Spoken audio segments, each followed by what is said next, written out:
Hello guys, kumusta kayong lahat, no? So, ako guys, nagpapahinga tayo ngayon guys, ano? So, maghapon tayong nagtatrabaho at mabigat yung ating trabaho guys, kaya pagdating ng hapon ay kailangan nating magpahinga, no? So, habang ako ay nagpapahinga guys, ay binubuksan ko yung aking account, no? So, dahil isa din tayong small content creator, at pagdating ng hapon ay kailangan natin mag-upload ng reels ba yun o long video guys, no? So yun, pagkatapos ko mag-upload at nag-scroll ako guys at pinapanood ko yung ating mga kapwa content creator, no?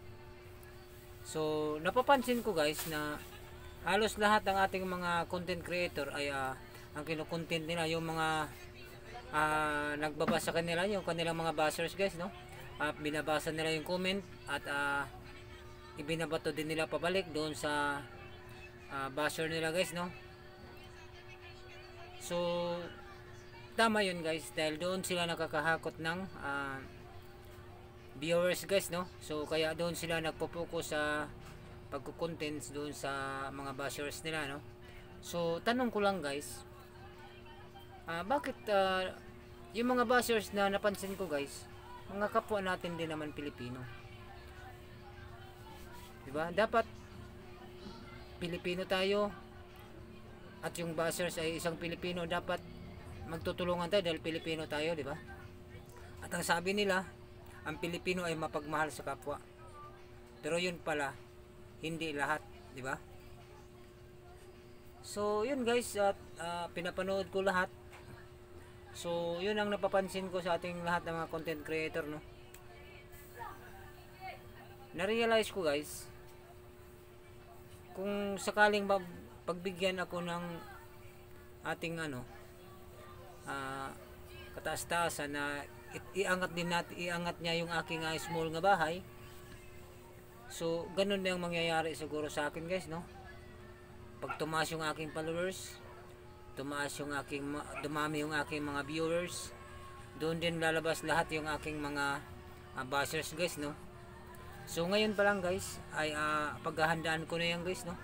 Dahil isa lang yung kanilang babato sa akin na yung ating pagmumukha guys, ay hindi karapat dapat dito sa social media dahil medyo hindi naman kagandahan yung ating paghihitsura. So iisa lang din ang sagot ko sa kanila guys. Ang mukha ng isang tao guys ay kaya nang baguhin ng mga espesyalistang doktor, no? Yung mga pangit dyan ay kaya na nilang pagwapuhin, di ba?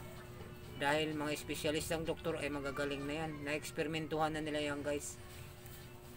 Pero yung ugali ng isang tao guys ay wala pang naki-experiment dyan. Yan ang walang gamot, yung inggit sa kapwa. Yun talaga guys ang wala pang gamot na imbento guys. Walang gamot ang inggit sa kapwa. So bakit kaya guys, imbis yung kapwa natin Pilipino na mga mahirap ay gusto nilang umangat ang kanilang buhay,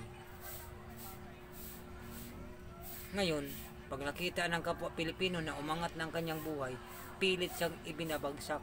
Kaya yun yung ibig kong sabihin, yung mga basher na hindi nila tanggap na umangat ka sa buhay. Bakit ganun ang mga Pilipino? Dapat imbis tulungan nila ang kapwa nila Pilipino para umangat sa buhay, dapat yun yung mga Pilipino dapat magtutulungan. Di ba ang kasabihan nila, ang mga Pilipino mapagmahal sa kapwa? Pero guys, marami ding Pilipino guys na hindi nga nila minahal ang kanilang sarili. Di ba? So sana guys ay lahat nating mga viewers at ating mga